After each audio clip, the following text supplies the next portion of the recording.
We've heard the hype, we've heard the chatter, but what does success really look like on Saturday?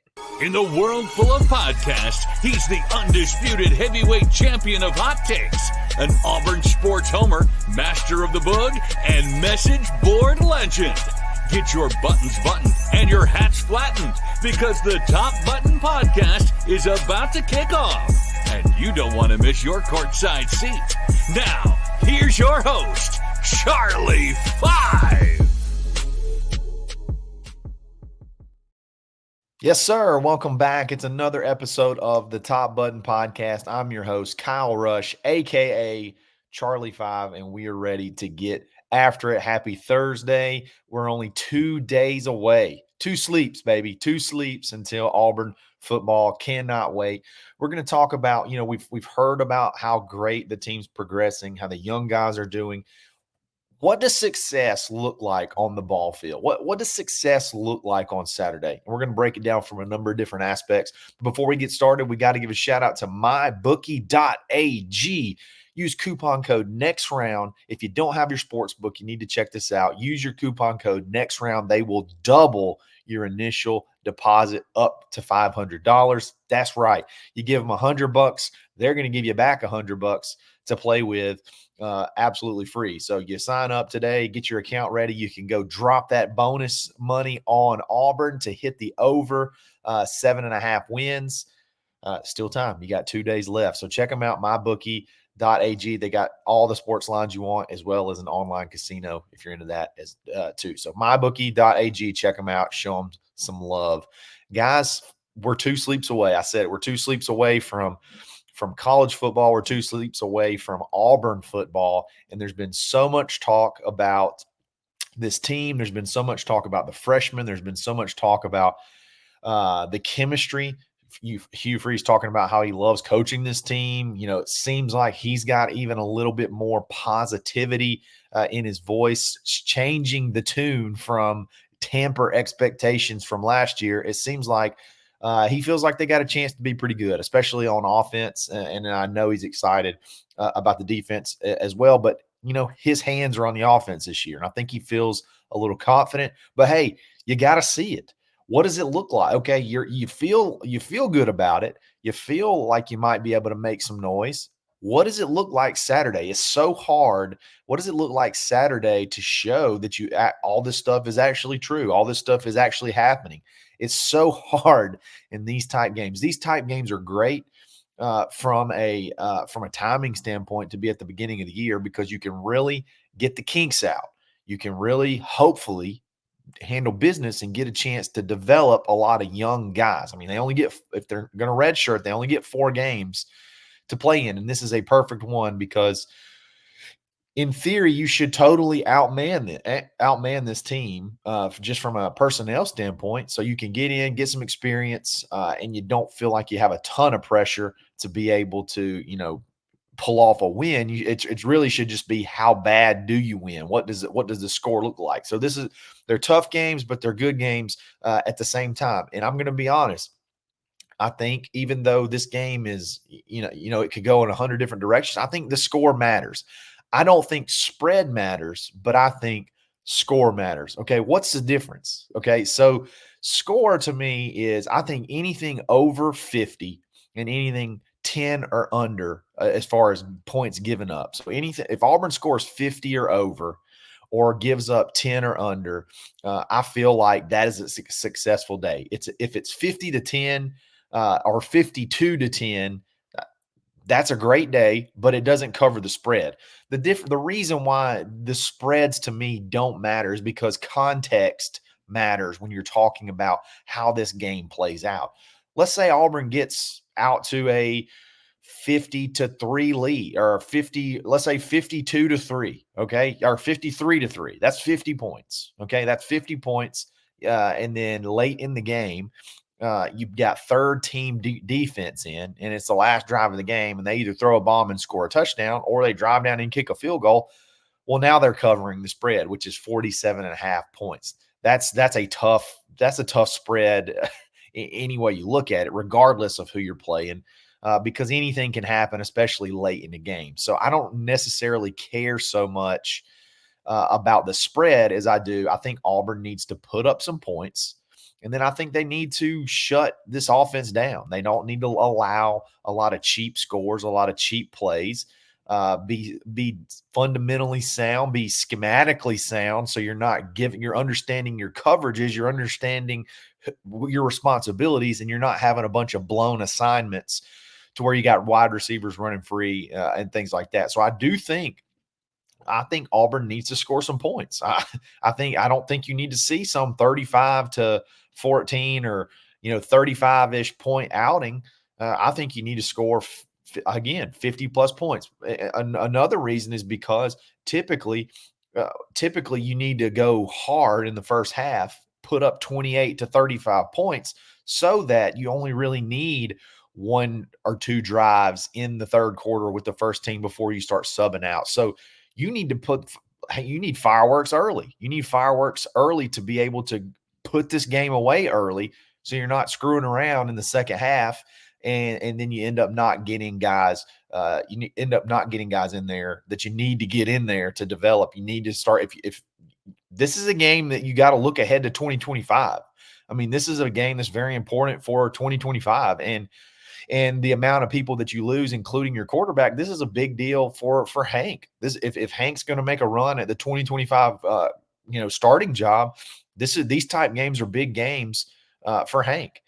These type games are big games for those young wide receivers. I think you just got to get out there and you got to score. You got to light up the scoreboard quickly to put this game away. The score 100% matters.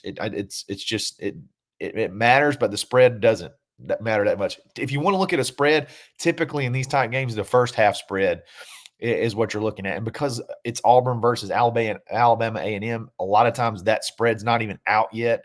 It'll be considered one of the bonus bets, like bonus first half lines.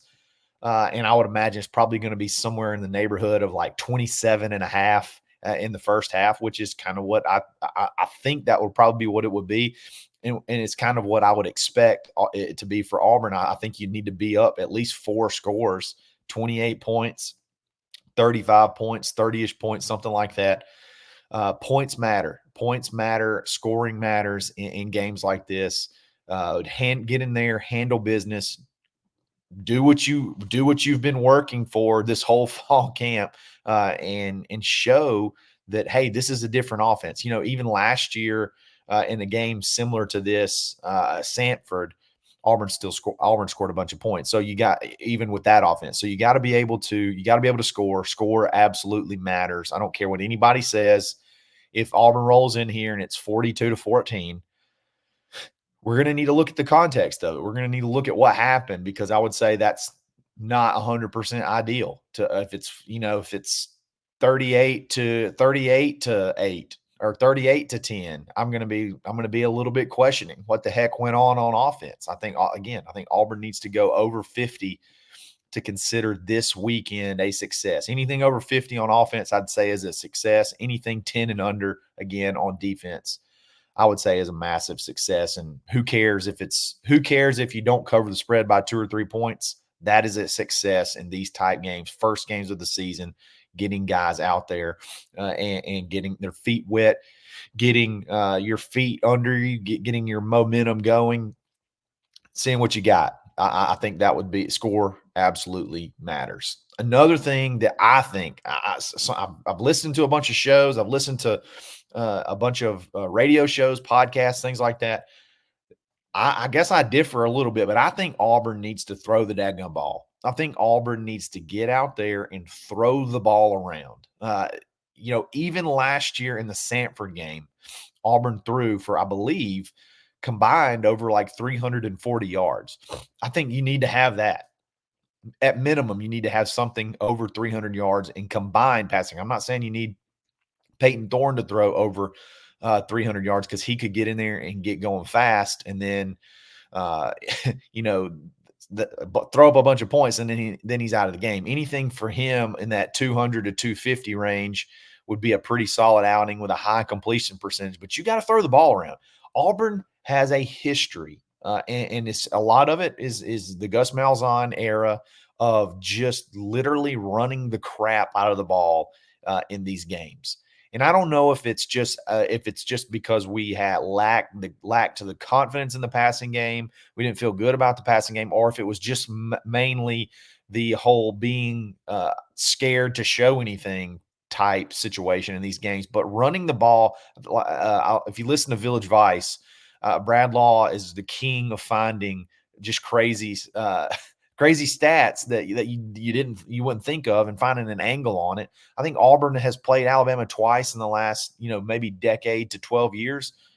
In both times they played them under Gus Malzahn, and both times you threw for less than 200 yards and ran for like 350 and 400 plus yards. That doesn't do anything for you, and I just don't feel like that does anything for this offense. Because if you want to compete in this league, if you want to be able to go up against the firepower of the Texas, Oklahoma, Alabama, even Georgia, if you want to be able to go up against Missouri, if you want to be able to go up against those guys, you're not going to be able to just shut them down all the time. You're going to have to score points. And teams in college can figure out how to stop a run. Okay, so you got to be able to throw the ball. So I think this is a prime time, and I think Hugh is sort of the same type guy that, hey, we got to be able to throw the dadgum football. We got to get these receivers involved. We've got to get Peyton in a rhythm, and I think this offense, the way it works, will be predicated on being able to throw the ball. I think we're going to throw the ball a lot. I think you have to.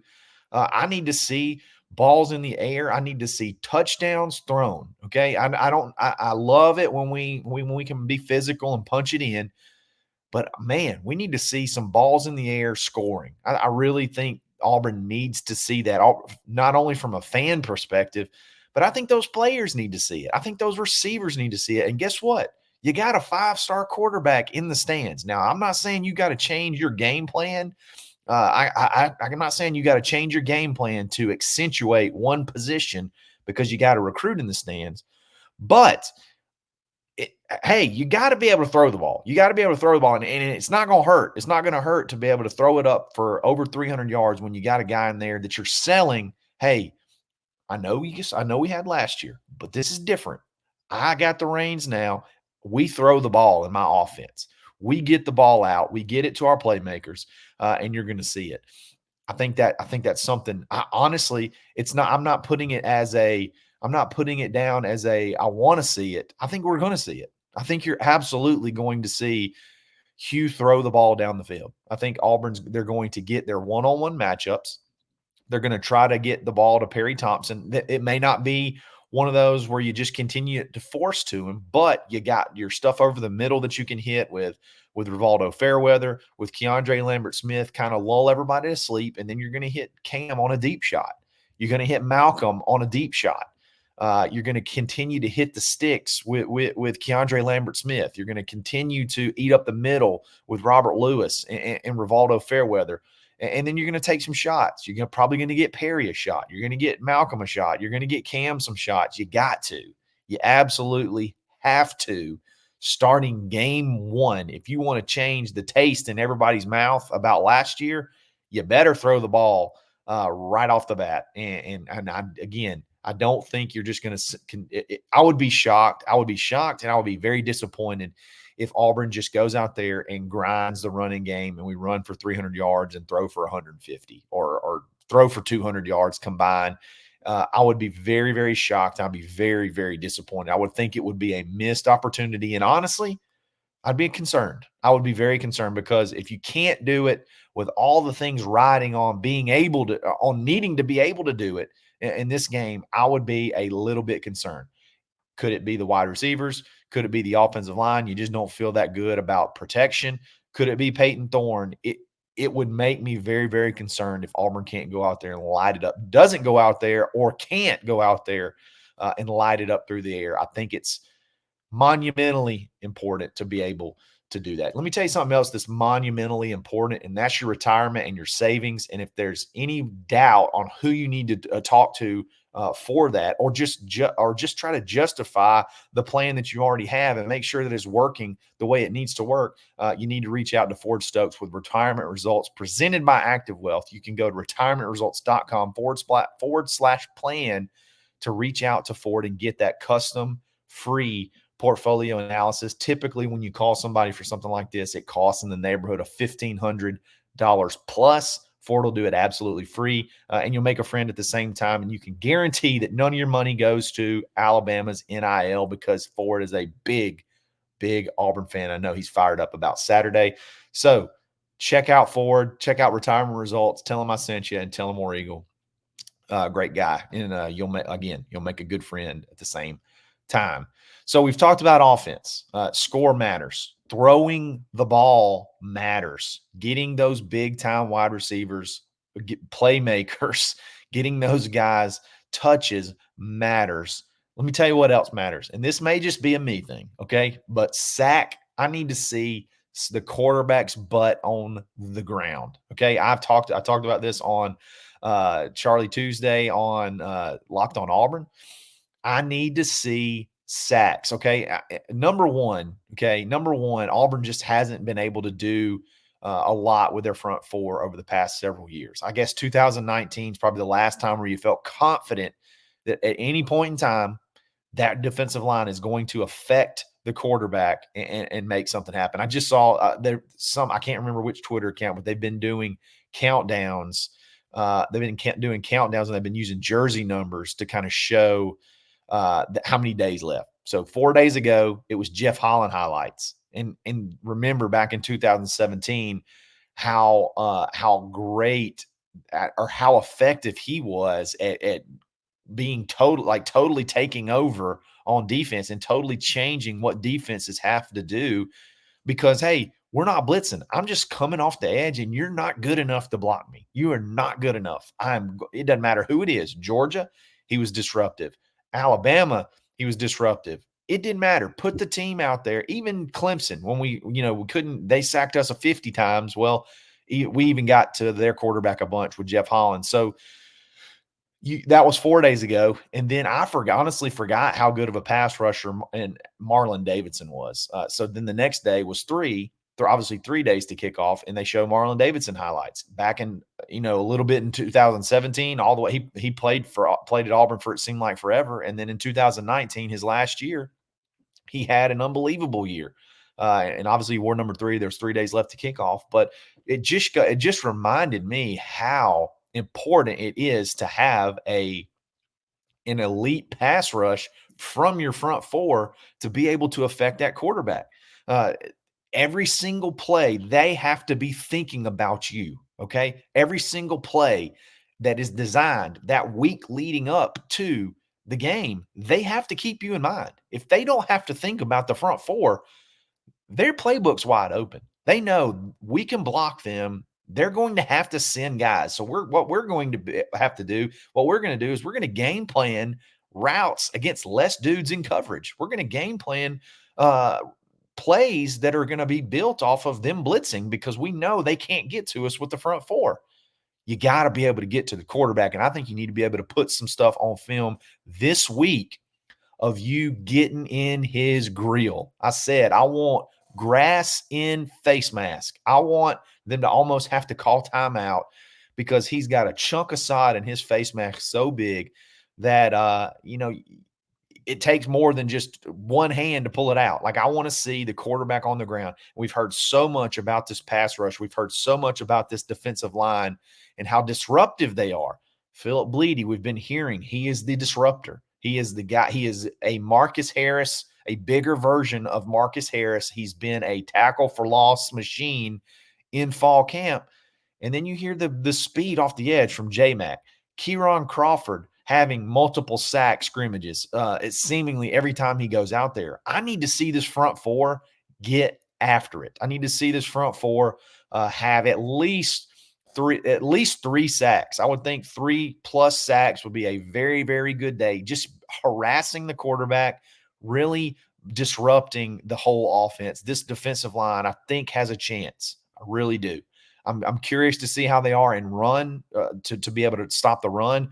But from a pass rush standpoint, I think this team has a really good chance, a really, really good chance to make some noise and a really, really good chance to be special from a pass rush perspective. I think they're going to be okay. I think they're going to be okay on the run as well, but it seems like from the speed, the young guys, the older guys, speed seems to be the theme, and just being able to, get back there and make some stuff happen. I think you need to see quarterbacks on the ground. I need to see at least 3 sacks, and I think that would be a massive success. And then, but if outside of those 3 sacks, harassing the quarterback every time he drops back, flushing him, making his clock tick a little bit faster, stuff like this. It's really tough in these games.